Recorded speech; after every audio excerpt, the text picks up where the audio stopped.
On the night of February 2nd, 2006, the quiet city of New Bedford, Massachusetts, became the stage for one of the most shocking, hate-driven crimes in recent memory. Inside a local gay bar called Puzzles Lounge, 18-year-old Jacob D. Robida walked in dressed in black carrying a hatchet and a handgun. At first, nothing seemed unusual. He ordered a drink, blending in with a small crowd. But within minutes, the night turned into chaos. Robida suddenly pulled out the hatchet, attacking unsuspecting patrons before drawing his 9mm handgun and opening fire. Panic erupted as bargoers scrambled to escape. 3 men were left gravely wounded in the unprovoked assault. Robida fled the scene, triggering a nationwide manhunt that would span multiple states, end in Arkansas, and ultimately culminate in his own violent death after a shootout with police. But who was Jacob Robida to his classmates? He was quiet, withdrawn, and deeply immersed in dark subcultures online. On his MySpace page, he flaunted neo-Nazi imagery, hatred toward minorities, and fascination with violent music. Investigators later uncovered writings and symbols in his bedroom that painted a disturbing picture of a young man consumed by hate and radical ideology. His actions raised painful questions. Was this an isolated act of violence by a disturbed teen, or part of a wider climate of intolerance brewing beneath the surface? In today's video, we take you deep into the chilling story of Jacob Robida, the teenager behind the New Bedford gay bar attack, exploring the rampage the police pursued across state lines and the hate-filled mindset that turned a troubled boy into a killer. This is a case that shocked Massachusetts, horrified the LGBTQ+ community, and left the entire nation searching for answers. Classification: murderer. Characteristics: attacked. 3 patrons at a New Bedford gay bar. Number of victims: 2. Date of murder: February 4th, 2006. Date of birth: June 13th, 1987. Victim's profile: Jim Sell, 63, Gassville police officer / Jennifer Rena Bailey, 33. His female companion. Method of murder: shooting, 9mm handgun. Location: Massachusetts / Arkansas. USA status: he was shot in the head twice in a shootout with police. He died in a hospital in Springfield, Missouri on February 5th, 2006. Jacob D. Robida, June 13, 1987. February 5th, 2006 was a Massachusetts teenager who attacked 3 patrons at a New Bedford gay bar on February 2nd, 2006. He fled the state and drove to Charleston, West Virginia, where he allegedly kidnapped a female companion and drove southward, attempting to cross the Mexican border. He was halted by authorities in Norfolk, Arkansas, where he murdered his female companion and a police officer. He was shot in the head twice in a shootout with police. He died in a hospital in Springfield, Missouri at 03:38 CST on February 5th, 2006. Accusations and manhunt. In the early hours of Thursday, February 2nd, 2006, 18-year-old Jacob Robida allegedly entered a gay bar in New Bedford, Massachusetts, 50 miles, 93 kilometers south of Boston. The teenager dressed in black entered the Puzzles Lounge, a popular local bar, around midnight. Robida proceeded to order a drink using a fake ID, which indicated his age was 23. After downing his first drink, he asked the bartender if the lounge was a gay bar. The bartender confirmed that it was. After finishing his second drink, Robida allegedly swung a hatchet at a patron's head, injuring him. Other patrons tackled him and relieved him of the hatchet, whereupon Robida produced a handgun and began shooting, wounding at least 3 more people. Robida then fled the scene. Both the hatchet and a machete were later recovered by authorities in the bar. Robida was then wanted on 3 counts of attempted murder. Police treated the incident as a hate crime. In total, 4 people were seriously hurt in the attack. Local authorities immediately began a manhunt for Robida and raided his mother's home in New Bedford. They talked to his mother, who told them that she had last seen Robida at 1:00 a.m. bleeding from the head and that he had left soon after. They found weapons of all types, including hatchets, knives, a few handguns, as well as a shotgun. When police entered Robida's bedroom, they found Nazi regalia and anti-Semitic writings all over his bedroom walls, as well as a makeshift coffin. Fearing that he may have left Massachusetts, the local authorities contacted the FBI, which sparked a nationwide manhunt. Flyers were distributed all over Massachusetts, which gave a depiction of Robida and stated that he was driving a 1999 green Pontiac. Capture. In the afternoon of 4th February 2006, Robida's green Pontiac was seen about 1,500 miles away in Arkansas and Gym Cell 63. A Gassville police officer initiated a traffic stop.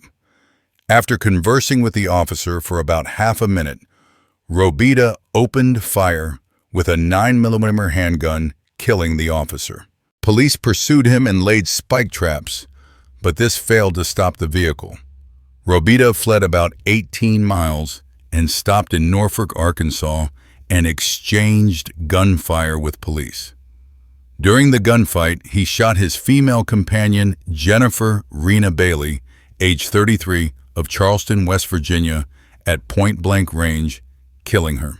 The authorities believe that Robida had picked her up earlier in the week at her home in West Virginia for some unknown reason.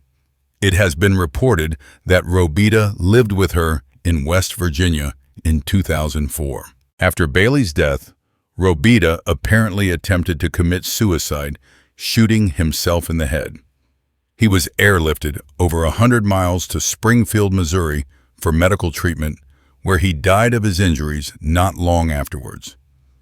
He would have faced charges of murder, 3 counts of attempted murder, and civil rights violations. MySpace biography. A high school dropout, Robida maintained a personal website on MySpace.com, which showed his main interests to be neo-Nazism and the rap group Insane Clown Posse.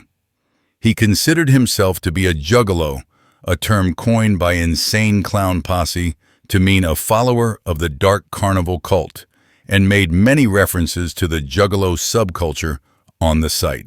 Response from Insane Clown Posse and Psychopathic Records. On February 7, 2006, Insane Clown Posse posted a response to the events Robida was involved in. The response reviled Robida's actions and expressed ICP's regret over them. ICP's manager, Alex Abbas, wrote the response. He was quoted saying, "Today I'd like to speak out about the incident which took place in New Bedford, Mass. First, I'd like to say that we'd like to extend our condolences to the victims and their families in this tragedy. Our prayers are with you. And with that said, I would now like to address the whole issue. This guy had problems. Anyone going into a bar, swinging an axe, and shooting a gun would have to realize that they would get caught and/or get killed, and that this would be the last action they took for the rest of their lives, and would clearly have to be insane and out of their mind to do this. In my opinion, the perpetrator of this crime committed these acts not because he was a juggalo, but because he was a neo-Nazi. He subscribed to an ideology of racism and bigotry and was quite clearly, in my opinion, out of his mind. Anyone that knows anything at all about juggalos knows that in no way, shape, or form would we ever approve of this type of bullshit behavior. Video game influence. A Miami lawyer, Jack Thompson, attempted to blame Postal and Grand Theft Auto for influencing Jacob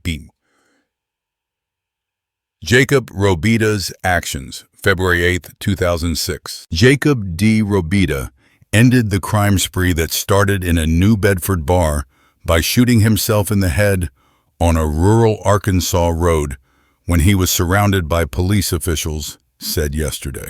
Authorities had initially reported that police in Norfolk Ark shot Robida on Saturday after a 16-mile chase that started when he shot and killed a police officer in Gassville. But forensic tests found the fatal bullet came from the 9mm Ruger handgun that Robida also used to kill his female passenger, said Bristol District Attorney Paul F. Walsh, Jr. He shot himself, said Walsh. The ballistic evidence confirms our earlier suspicions that he was planning not to get out of this alive and to take down whoever was around him. Massachusetts State Trooper Paul Dockery, who is assigned to Walsh's office and is in Arkansas investigating the case, said that investigators are trying to learn if the deaths were part of a suicide pact between Robida, 18, and his passenger, Jennifer Rena Bailey, P3.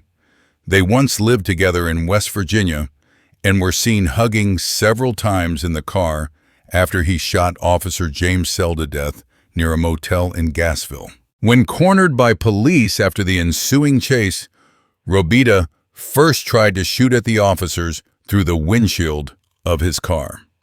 That failed, and he took the gun, put it against Bailey's head, and pulled the trigger, Dockery said. She slumped in the front seat, and police started shooting at Robida. Just then, Robida put the gun to his own head and later died at a Springfield Mo hospital. There's no doubt it is a murder-suicide, Dockery said. What we're trying to backtrack is if she was aware that this was going to be the end of the road. Walsh provided new details yesterday about Robida's hurried journey from New Bedford, where officials say he attacked 3 patrons of Puzzles Lounge, a gay bar, with a hatchet and the same 9mm pistol early Thursday. To the Ozark Mountains, about 1,500 miles away, where his escape ended in the shootout with police Saturday afternoon. Around 9:30 a.m. Thursday, Walsh said Robida sought medical attention at a Burlington County NJ hospital for a head laceration suffered during the attack in the bar. Walsh said Robida claimed he was homeless and gave a fake name. Later, the person who treated Robida saw a news broadcast and notified authorities. Thursday night, Robida showed up at Bailey's apartment in Charleston, WVA, Walsh said. He said Robida left Bailey's apartment and Bailey called a friend and left a voicemail. She called her friend and said, "He wants to stay here. I just saw him on the news. He committed a murder, and I don't want him staying here." Yet sometime on Friday, Bailey left her 3 young sons with her mother and said she was going out to celebrate her birthday, which had taken place 1 week earlier, the district attorney said. Later that day in West Virginia, Bailey withdrew $500 from an ATM and was captured on a store video surveillance camera purchasing groceries with Robida, he said. Walsh said he has not yet concluded whether Bailey was coerced or a willing participant, although her actions suggest she chose to go with Robida. None of these things are classic symptoms of kidnapped victims, he said. Walsh cautioned, however, that Robida could have threatened Bailey and her family if she did not cooperate. "We don't know if she was doing that under duress," he said. In West Virginia yesterday, Bailey's father, Ronnie Dunlap, said that his daughter would not have voluntarily left her 3 young children to accompany Robida. "We're pretty well sure she was abducted," he said in his first public comments since his daughter was killed. "Me and her mother both know that, and the evidence will show that." Dunlap, 54, said the family has been upset by the suggestion that Bailey may have willingly gone with Robida. They've got it backwards, like she was leaving with him and making arrangements to go, and it's just a lie, Dunlap said in an interview at his home in the rural town of Tornado, where his trailer is tucked below a steep, wooded hillside on a winding country road. He said he last talked to his daughter on Wednesday, and she gave no indication that she was leaving town. Her 3 sons stayed with their father during the week, said Dunlap, and visited Bailey on weekends. She was looking forward to seeing them on Saturday, he said. Bailey's father said his daughter did not tell her mother she was leaving on a trip. Dunlap said he met Robida once or twice and didn't like his looks.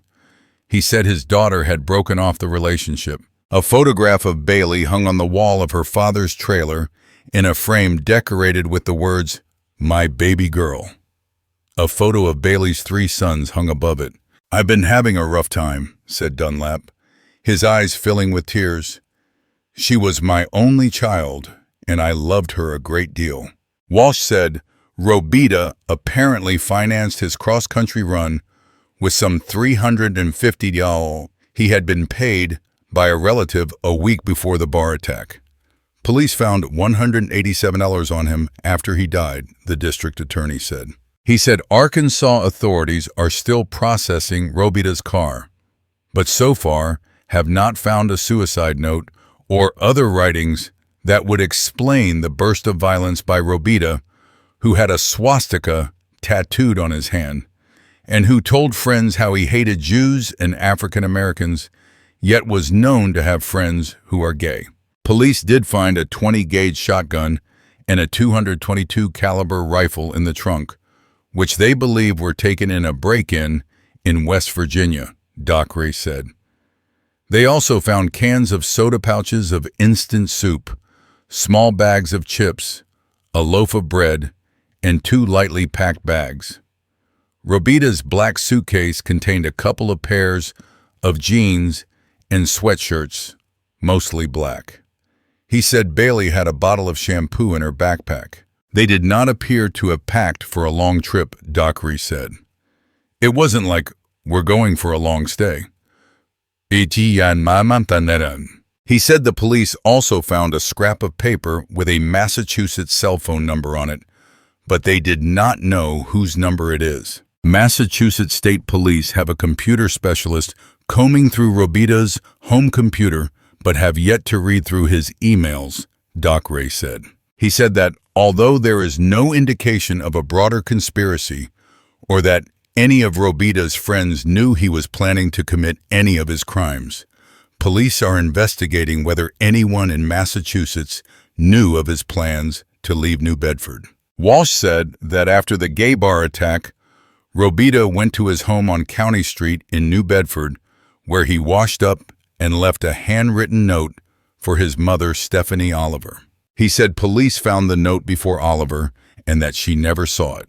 In the note, Robida told his mother that he loved her.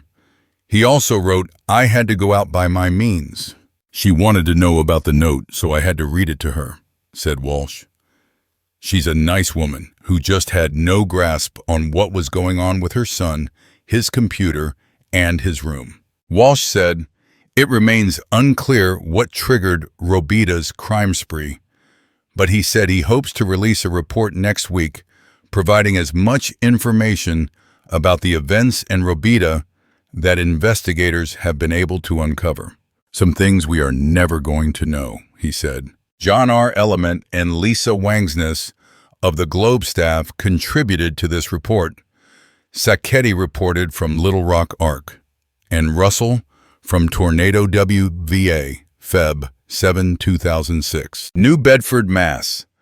Police searching the bedroom of an 18-year-old accused of 2 slayings and a rampage at a gay bar found a cache of weapons, a homemade poster with a Nazi swastika, and a troubling final message. We didn't interpret it necessarily as a suicide note, but it was certainly the note of a desperate man who had some plans to continue doing something violent, Bristol County District Attorney Paul Walsh Jr. said Monday.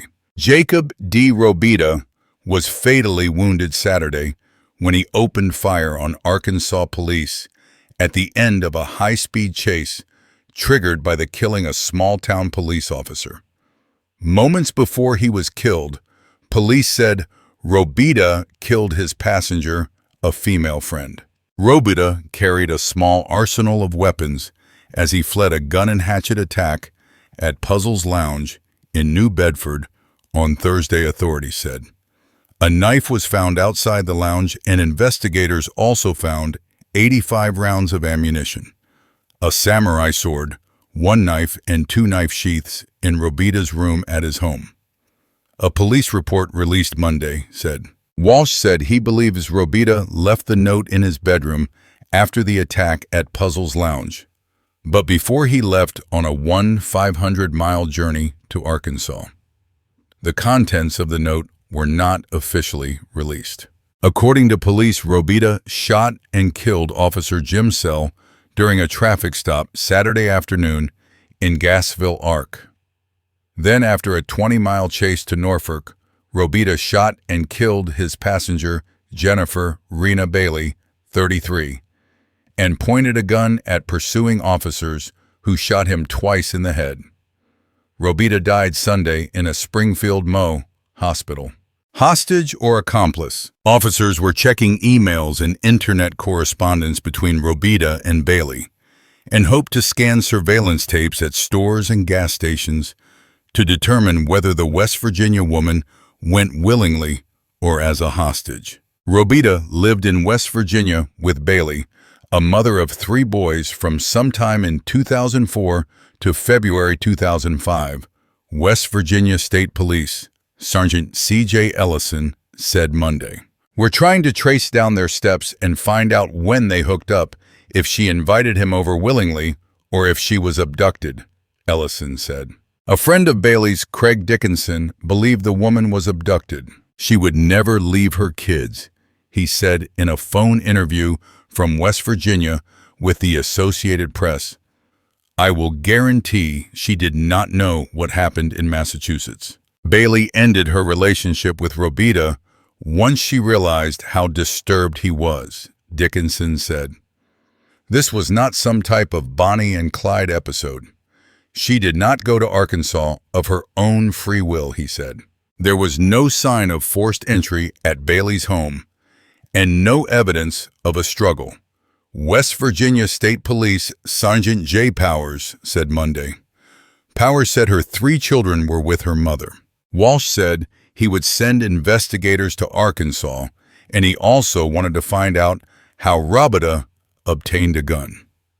Handgun owners in Massachusetts must be at least 21. A sense that he is one of us. Wreaths and flower arrangements were placed Monday at the scene of Sell's shooting, and residents brought sympathy cards to the police department. A funeral service was scheduled for Friday. Walsh said he and others from Massachusetts planned to attend the funeral. This is our case, and that officer gave his life basically solving our case, the prosecutor said. There is a sense that he is one of us. February 5, 2006. Gassville, Ark.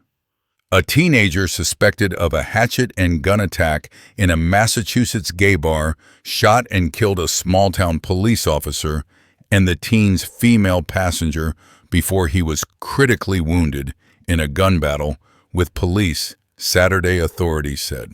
Jacob D. Robida, 18, was shot twice in the head, and it doesn't look good right now, said Massachusetts prosecutor Paul Walsh Jr. Walsh said the teen shot Officer Jim Sell, 56, twice during a traffic stop in this northern Arkansas town. About 25 miles away, Robida sped over spike strips set out by state troopers, but continued to drive with 2 punctured tires into downtown Norfolk.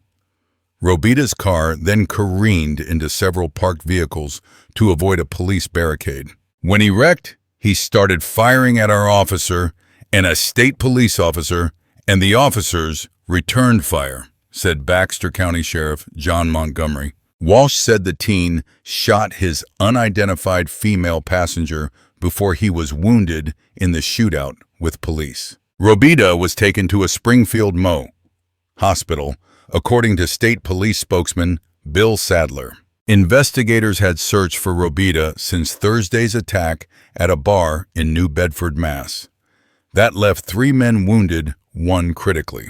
The hatchet used in the attack was found outside the bar, but detectives believed Robida still had the gun. Robida was a high school dropout who friends say glorified Nazism, but never expressed any specific prejudice against gays. "This is insane," said Heather Volton, 22, of Fall River, Mass., who had known Robida for more than a year. "That kid never so much as raised his voice at me. This is all pretty much a shock to me, like everyone else." February 3, 2006. New Bedford. Authorities say Jacob D. Robida was hunting homosexuals when he walked into Puzzle's Lounge around midnight. After asking a bartender, "Is this a gay bar?" the 18-year-old New Bedford man, dressed entirely in black, allegedly began chopping at a patron with a hatchet, triggering a melee that ended with Robida wildly firing a handgun, according to court documents. 3 men were hospitalized yesterday with serious but not life-threatening injuries, police said. Robida fled the scene and faces about a dozen charges in connection with the attack, including assault, attempted murder, and civil rights violations, police and prosecutors said. State police and local police were searching last night for him, warning that he was armed, dangerous, and mentally unstable. Law enforcement agencies nationwide were alerted to look out for Robida. In Robida's room at his mother's house, police yesterday found homemade posters slurring gays, African Americans and Jews, neo-Nazi literature and skinhead paraphernalia, a makeshift coffin, and an empty knife sheath, according to police prosecutors and court documents. The attack, which police and Bristol County prosecutors said they are treating as a hate crime, drew national attention and widespread condemnation from both local and national civil rights groups and politicians, with some calling it an extreme manifestation of a growing national hostility toward homosexuals. Again and again, we have seen that as efforts to marginalize, or in the case of Massachusetts, remarginalize our community, escalate.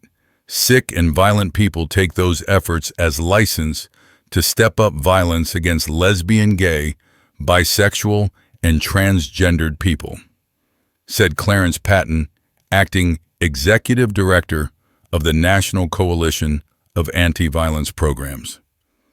It's been happening across the nation as our community has come under increased political and rhetorical fire.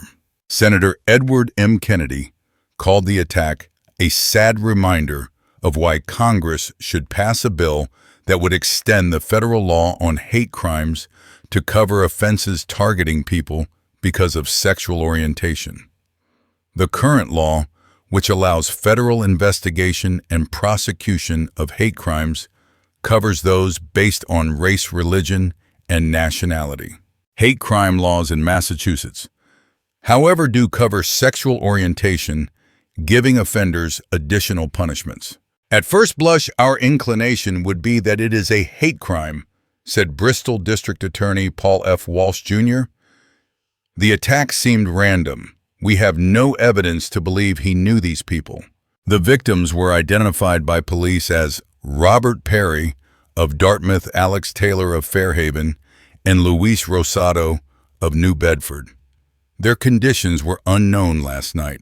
Perry's sister, who asked for anonymity because the suspect was still at large, said yesterday that her brother worked as an emergency medical technician in the Boston area and had 4 sons.